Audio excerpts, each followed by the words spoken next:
Hi guys, good evening to everyone. So, i-share ko lang sa inyo, this is a short video. Napakarami nilang nahuling mga crabs. I guess these are 50 kilos, okay?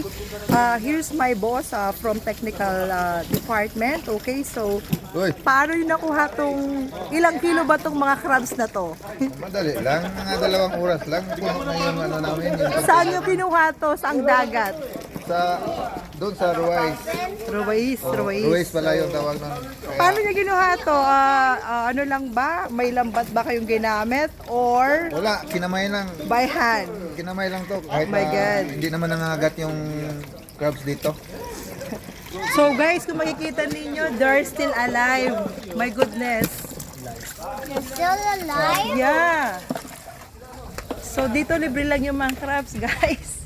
50 kilos. They catch for 2 hours only. Binibidyo mo pa yung pagmamalupit sa limasag.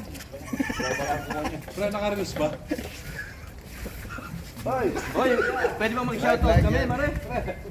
Parilos mo nga. So 2 hours lang to, no? Buhay pa, oh. Buhay pa sila. So libre lang ang crabs dito. So di bawal ang manghuli ng crabs. Babae lahat, guys. So nasa desierto tayo, but still we can catch lots of crabs. Ito. Tingnan nyo, guys, oh. Okay. Buhay pa. So here's Marlon. Hi, Marlon.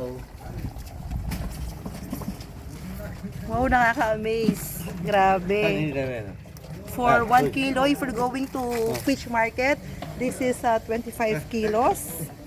Hi, Guys! this is our celebrant for tomorrow, Mr. Wilson Pablo. He's turning 47 years old. And this is the Taong Grasa here in Doha, Qatar. Okay. Okay, this is only my short video. Mga hampas lupa sa paligid.